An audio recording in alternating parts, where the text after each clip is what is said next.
Good morning students. देखिए आपके board पे कुछ इंपॉर्टेंट फ्रेजेस दिए हुए हैं जिनको हमें कंटिन्यू प्रैक्टिस करना है।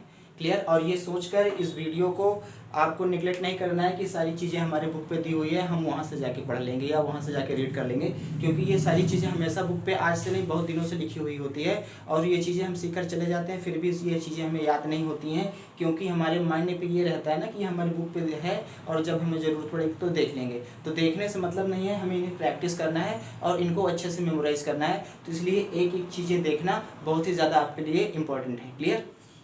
तो देखिए कैसे इसका प्रैक्टिस करते हैं। आपका आई डिप्थोंग होता है और इसी पे आपका थैंक और ये आपका यू ऐड हो जाता है। क्लियर।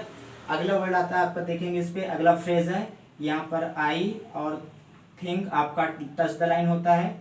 इसके बाद ये लाइट पे और ये यू, ये शुड और ये बी हो जाता है। क्लियर। आगे आएंगे तो देखिए आपका आई डिप्थोंग हो जाएगी, इसी पे आपका हैव और ये द हो जाता है। अगला आएगा आपका फ्रेज आई हैव हैड, दोनों डार्क पर होते हैं तो दोनों डार्क पर रहेंगे। इसके बाद आता है आपका आई शादा, आई आपका डिप्थोंग, इस पे ये शा और ये दा हो जाएगा, एबव द लाइन बनेगा। इसके बाद बनेगा आपका आई और सी डिप्थोंग जोड़ेंगे और इस पे सी 50-50% ऊपर नीचे रहेगा ये शी, क्योंकि इस पे थर्ड फॉर्म की वेवल आ रही है इस पे, तो याद रखिएगा। तो यहाँ पर आई और ये आपका एम हो जाएगा। इसी तरह आपका अगला फ्रेज आता है आई विल बी, इसको बनाएंगे आप यहाँ से, सॉरी आई में बी, यहाँ से आई और ये में और ये बी, याद रखिएगा में ये बी आपका डार्क पे रहता है, ठीक है ना। इसके बाद आएंगे अगला फ्रेज आपका आई विल आता है, तो याद रखिए मैंने बताया था आई कैन हो या आई विल हो या इसके बाद आई एम हो, इन सब के साथ हम लोग जो है इस पे आई एब्रीवेटेड हो जाता है, तो इसीलिए आपका ये आई एब्रीवेटेड होकर ये विल के लिए एल हो जाता है। नेक्स्ट पे आएंगे तो आई विल बी है, तो यहाँ से आई ये विल और आपका ये बी। फिर नेक्स्ट पे आएंगे तो यू शुड है, ये आपका लाइन पर रहेगा, यहाँ से ये यू हो जाएगा, यू के लिए डिप्थोंग और ये इसके बाद आपका शुड के लिए टिक हो जाता है। अपवर्ड पे यूज़ करते हैं तो टिक जो है शुड के लिए अपवर्ड पे रहेगा। चीज़ें ध्यान से देखते रहिएगा, वीडियो को प्लीज़ लाइक शेयर और सब्सक्राइब करते रहिए। आगे देखिए अगला आपका आता है यू शुड बी, तो यहाँ यू के लिए आपका ये डिप्थोंग हो जाएगा, फिर ये शुड और ये बी हो जाएगा। नेक्स्ट पे आएंगे तो यू और कैन, देखेंगे यू आपका टच द लाइन बनेगा, यू और ये कैन हो जाएगा आपका। फिर यू विल आएगा आपका, तो यहाँ से ये यू और ये विल हो जाएगा आपका। फिर आएगा यू विल बी, तो यहाँ से ये यू का डिप्थोंग हो जाएगा और यहाँ से ये विल और ये बी हो जाएगा। आगे आएंगे तो यू में बी आता है आपका, तो यहाँ से यू, यहाँ से ये में और ये बी। क्लियर। आगे आएंगे तो यू वर, तो यहाँ से ये यू के लिए डिप्थोंग और देखेंगे यहाँ पर वर्ड मैंने दो बताए थे, एक आपका अपवर्ड बताया था अपवर्ड और एक वर्ड जो है आपका मैंने डाउनवर्ड बताया था। तो यहाँ पर डाउनवर्ड इस डिप्थोंग पर ऐड करने पे बहुत ज़्यादा आसानी, हमें बड़ा इजी हो रहा है, इसलिए हम लोग यहाँ पर ये वाला वर्ड यूज़ करेंगे। क्लियर। आगे आता है आपका इफ़ यू वर, तो यहाँ से ये इफ 50-50 और ये यू और ये वर हो जाएगा आपका, ठीक है ना। यहाँ पर अपवर्ड वाला वर यूज़ नहीं करना है, ठीक है। जहाँ यूज़ करना होगा हम बताएंगे, जहाँ पर आपका मोशन और उसको ऐड करना बहुत ही ज़्यादा इजी हो जाता है और उनको हम दोनों को आसानी से पढ़ सकते हैं, तो वहाँ पर हम उसको यूज़ करते हैं। क्लियर। अगला आएगा आपका, ये देखिए यहाँ पर दे और दे के बाद ये वर आ जाता है, तो यहाँ पर ये वाला वर यूज़ करेंगे। आपका आता है हाउ कैन दे, तो ये आपका हाउ के लिए डिप्थोंग, ये कैन और ये दे हो जाता है आपका। क्लियर। तो इस तरह करके ये फ्रेज आप इस तरह शॉर्ट हैंड पे लिखेंगे। आएंगे अगला आपका, यहाँ से वाई आपका एल की तरह बनता है शॉर्ट पे, ये आपका डू डार्क पे रहेगा और इसी पे यू ऐड कर देंगे, ये वाई डू यू हो जाता है आपका। क्लियर। अगला फ्रेज देखेंगे, यहाँ से वाई हैव यू, ये आपका अगला फ्रेज हो जाएगा। नेक्स्ट पे बढ़ेंगे यहाँ से तो देखेंगे यहाँ पर ये विथ के लिए हमने बताया था लेफ्ट मोशन से बनाते हैं और इसी पे हम लोग ये यू भी ऐड कर देंगे, तो ये आपका विथ और यू हो जाता है। इसी को हम लोग जो है शॉर्ट हैंड पे जब विथ यू एक साथ आता है तो ऐसे ही बनाते हैं इसको, ठीक है ना। अब आएंगे तो आपके ये देखिए सो के लिए ये हो जाता है और मच के लिए मैंने बताया था ये आपका फुल स्टॉप बनता है इस पे, क्योंकि मच पे जो हमने ग्राउंड लॉक जो है एबव द लाइन लाइट पे यूज़ किए थे या बताया गया था आपको ग्राउंड लॉक पे, तो यहाँ पर बनाना क्या होगा, ये आपके लिए आसान नहीं होगा और अगर आप इस चीज़ को बना भी लेते हैं तो ये आपको पढ़ने पे कहीं ना कहीं प्रॉब्लम क्रिएट करेगा। तो इस सेंस पे हम लोग यहाँ पर मच को फुल स्टॉप पे बनाएंगे, उसका फुल आउटलाइन बनाते हैं। आगे बढ़ेंगे तो देखेंगे यहाँ पर आता है विथ मच। ये विथ के लिए आपका डिप्थोंग हो जाती है और यहाँ से मच के लिए याद रखिएगा एबव द लाइन बनाते हैं। और विथ विच जो होता है ये आपका विथ और विच के लिए आपको लाइन पर यूज़ करते हैं, याद रखिएगा दोनों लाइन पे होते हैं। फिर विथ ईच आएगा, ये विथ का ग्राम लॉग और ईच आपका 50-50 हो जाता है, ठीक है ना। आगे आएंगे तो यहाँ से आता है आपका वेन और दे।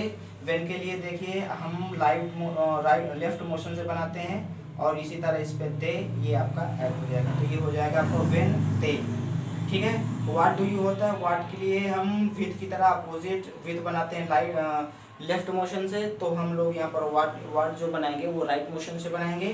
तो यहाँ से व्हाट यहाँ पर डू और ये यू हो जाएगा, ठीक है ना। फिर आएगा आपका व्हाट वाज आता है, तो यहाँ से याद रखिएगा ये व्हाट आपका लाइन पे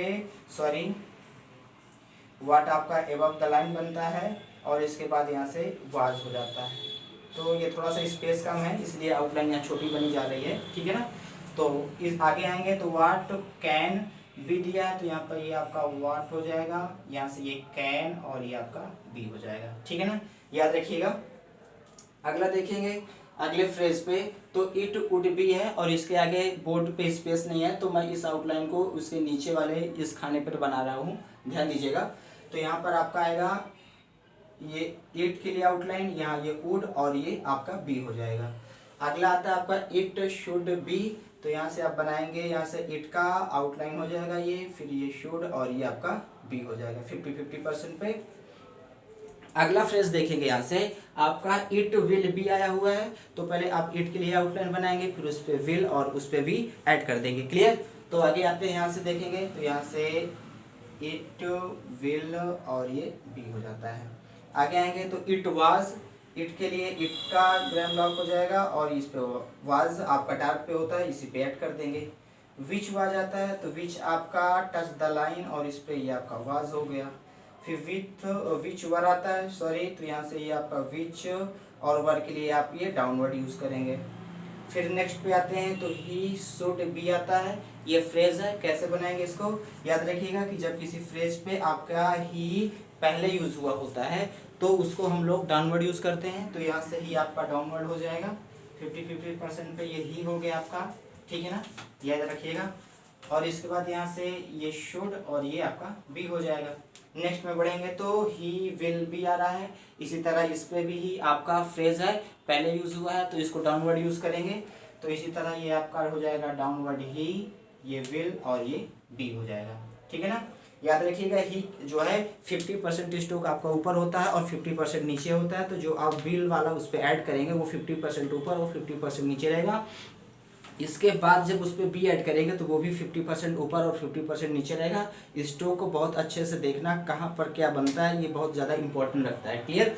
तो इस तरह करके आपका यहाँ से ही विल बी हो जाता है। नेक्स्ट पे आप आएंगे तो आपका इट और ही आ रहा है, देखेंगे इफ के बाद ही आ रहा है, अर्थात फ्रेज में बीच पे आ रहा है ही, तो ही के लिए मैंने बताया था, इसके लिए आप लोग टिक वाला एच का यूज करते हैं, तो उसी तरह यहाँ पर ही के लिए टिक वाला यूज करेंगे और डार्क पे होगा, ठीक है। देख लीजिए कैसे करते हैं उसको, ये आपका इफ और ये ही हो जाएगा, ठीक है ना, ये इफ 50% पे और ये ही हो जाएगा। इसको जब रीड करेंगे तो ये आपका देखिए ही इफ अलग दिख रहा है और ही आपका अलग दिख रहा है, तो दोनों को हम आसानी से पढ़ ले जा रहे हैं, तो इसलिए हम लोग ये हो यहाँ पर ही विल बी के लिए आगे आते हैं आपका इफ ही वर आता है, तो यहाँ से इफ ही वर, यहाँ भी देखेंगे ये फ्रेज है और बीच पे आपका एच आया है, यहाँ पर हम लोग ना तो डाउनवर्ड एच का यूज करेंगे ना अपवर्ड एच का यूज करेंगे, यहाँ पर हम लोग टिक एच का यूज करेंगे, क्लियर।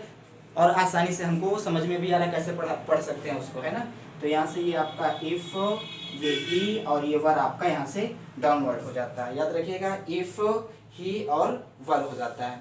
नेक्स्ट पे अपना अगला फ्रेज जो आ जाता है वो आपका टू मच होता है। टू के लिए मैंने बताया था एक TWO होता है, ठीक है, वो नंबर के लिए होता है, और एक टू जो होता है वो आपका कोई चीज़ जब अपनी कैपेसिटी से ज़्यादा हो जाती है तो उस सेंस में भी हम लोग टू का यूज़ करते हैं, ये आपका एडवर्ब होता है।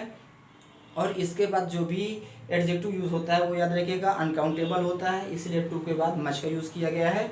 और यहाँ ये देखेंगे कि मच जब इस पर ऐड करेंगे तो टू के लिए ये आपका ग्राम लॉग हो जाता है और मच आपका ये फुल आउटलाइन पे यहाँ पर बनेगा, क्योंकि आप इस मान लीजिए ये 2 ऐसे बनाए हैं, 2 पे ये मैच यूज़ करेंगे तो ये आपका विच है कि ईच है कि ये आपका मच है, ये अच्छे से क्लियर नहीं हो पाता है। तो याद रखिएगा यहाँ पर हम लोग जो भी मच की आउटलाइन बनाएंगे वो फुल आउटलाइन बनाएंगे, क्योंकि ये मेथड बना तो ले रहे हैं हम क्लियर, लेकिन इसको रीड करने पे हमें प्रॉब्लम आ सकती है। तो इसलिए हम लोग यहाँ पर मच के लिए फुल आउटलाइन बनाएंगे, तो मच का यहाँ पर फुल आउटलाइन बनाएंगे क्लियर।